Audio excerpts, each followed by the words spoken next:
इस वक्त हम पंजाब के नवा शहर में हैं और इसका नाम शहीद भगत सिंह नगर हो चुका है अब, लेकिन अभी भी यहाँ के लोग नवा शहर के नाम से ही इसको जानते हैं।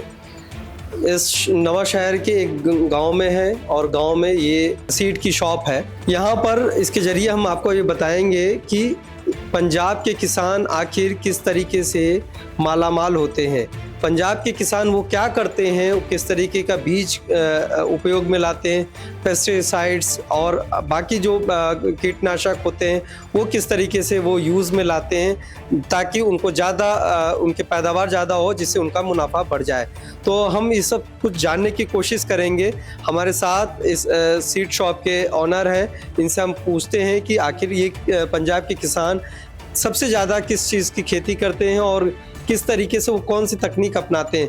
पहले आप अपना परिचय दीजिएगा और ये बताइएगा कि पंजाब के किसान आखिर क्या करते हैं जिससे वो देश में सबसे ज़्यादा चर्चित भी होते हैं और उनकी आमदनी भी काफ़ी अच्छी होती है। फार्मर पंजाब के किसान का फर्स्ट पॉइंट है हार्ड वर्कर, मेहनती बहुत है।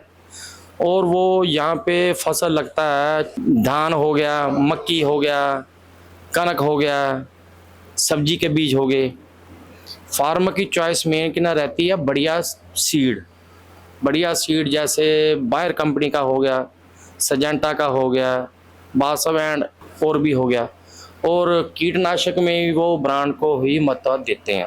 तो कैसे मतलब ब्रांड का कैसे चयन करते हैं, क्योंकि पैदावार में क्या खासियत क्या होती है, पैदावार में होती है और सिंचाई वगैरह में, पानी की सिंचाई में क्या क्या उसमें सीड्स में खासियत होती है? सीड की खासियत है कि ना फर्स्ट ऑफ ऑल के नाते हम फार्मर को ना बताते हैं अभी हमने सीड अगर किसी का भी लेना चूज़ के ना करें भी, वो किसी शॉप से ऑथोराइज से के ना ले रहे हैं। जैसे सबाना सीड है आज की डेट में हाइब्रिड की, उसका धान का जी सीड सबसे बढ़िया है, 5-6 साल का जो रिकॉर्ड है। उसके लिए ये हाइब्रिड सीड के लिए कम समय, कम पानी, कम लागत और इसकी पैदावार ज़्यादा आती है अदर्स धान के बीजों से ज़्यादा।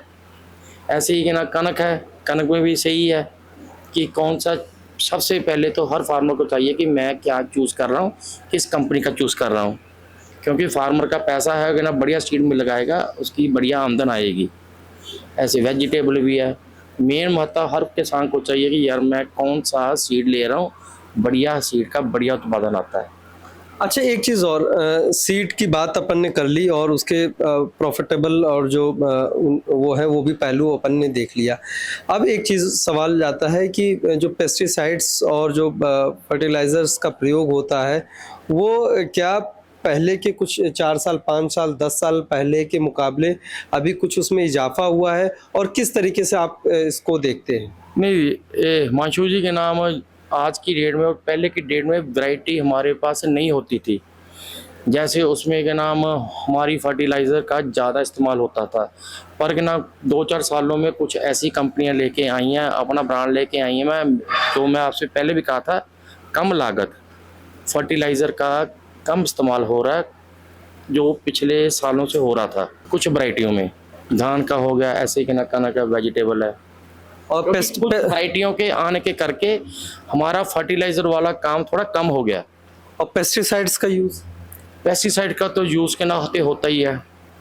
जैसे वो बढ़ा है या क्या उसको मान सकते हैं? नहीं, पेस्टिसाइड की जैसे ज़रूरत के हिसाब से वो तो करना पड़ेगा ही है।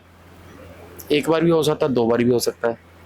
फसल हमारी क्या कह रही है उसको देख के ही है पेस्टिसाइड का यूज़ होता है। क्या पेस्टिसाइड्स और फर्टिलाइजर का उपयोग करने से पैदावार में वाकई में बहुत ज़्यादा बढ़ोतरी होती है क्या?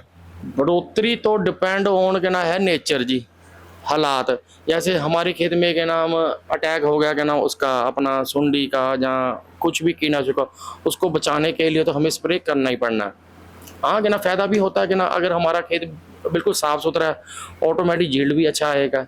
पैदावार घटने का मतलब घटना इन द सेंस कि जो पेस्टिसाइड्स यूज़ होते हैं उससे पैदावार में काफ़ी ये भी गिरावट की बात भी सामने आती है। कई रिसर्च थोड़ा बहुत चेंज के ना हुआ है ये 2-4-5 सालों में। जैसे हाइब्रिड वाली के ना बेल्टें आ गई हैं, मैं उसमें तो जी सिर्फ एक सीड कॉस्टली होता है, बाकी लागत उसमें नहीं आती जो अपनी पहले था। पहले तो कहना यूरिया का अपना डाई का बरतों काफ़ी होती थी। जैसे 3-4 साल पहले हमने धान के ना लगाना, डाया भी डालना, यूरिया के 3-3 4-4 थैले डालने। और आज की डेट में मतलब कि हर चीज़ पड़ती है इंस्टॉलमेंट में और आधी हो गई है। जैसे यूरिया के 3 थैले थे, आज की डेट में हाइब्रिड में 1.5 या 2 थैला आ गया, और डाया का 1 थैला पड़ता था, हाइब्रिड में वो आधा थैला आ गया। क्योंकि कम समय में पकता है, लागत इसकी बढ़िया है और खर्चा ऑटोमेटिक ना कम है। इस चीज़ का तो काफ़ी फ़ायदा हुआ है हाइब्रिड की आने से। मतलब ये पंजाब की खेती में ये व्यापक बदलाव आप देखते हैं कि हाइब्रिड की तरफ यहाँ के किसान बढ़ रहे हैं। बढ़ रहे हैं पूरे, क्योंकि उनको फार्मर को कितना दिख रहा है, एक सिर्फ सीड कॉस्टली है, बाकी उसमें कोई खर्चा नहीं है और पैदावार अनदर वैरायटी से ज़्यादा आता है। अच्छा, ये सीड और पेस्टिसाइड्स के अलावा आपको क्या लगता है कि खेती के पैटर्न में कि किसान जो है एक साथ कई फसलों को लगाते हैं, ये क्या कल्चर कुछ आया है आपको देखने? हाँ जी, कि ना लगाते हैं कि ना खेती के अलावा थोड़ा सा खेती हो गई है, अपना डिपेंड ऑन मशीनरी ज़्यादा हो गई है। कल्चर जैसे किसी ने बीच में अपना पोल्ट्री फार्म भी खोल दिए हैं, या कोई फ्लावरिंग का भी काम कर रहा है, वेजिटेबल की ओर के ना जा रहे हैं, किसी ने फीड की भी ले ली है, या किसी ने अनदर व्यवसाय भी खोल लिया खेती के साथ, ऐसे है।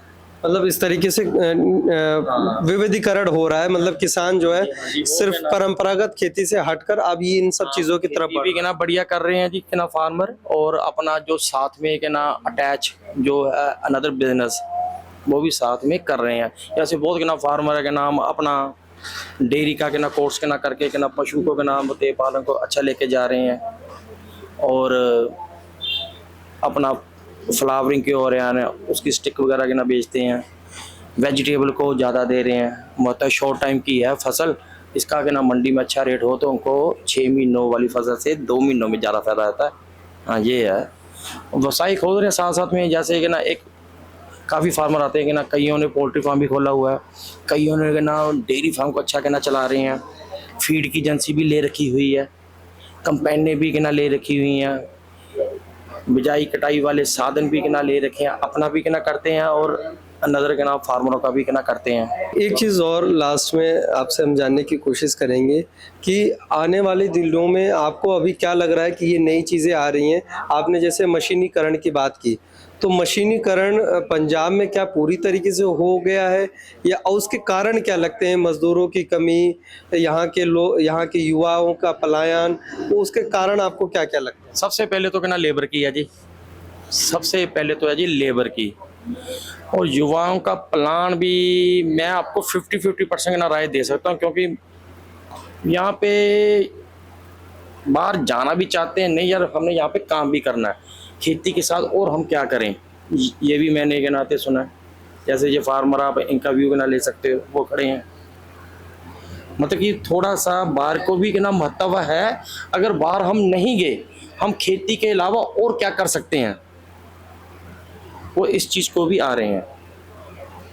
तो आपने देखा किस तरीके से पंजाब के किसान खेती, परंपरागत खेती को छोड़कर वो विविधीकरण की तरफ बढ़ रहे हैं, वो चाहे वो फार्मिंग सेक्टर हो, पोल्ट्री सेक्टर हो, या सीड प्रोडक्शन का सेक्टर हो। इसके अलावा बागवानी करते हैं, सब्जी और फलों की खेती करते हैं, फूलों की खेती करते हैं।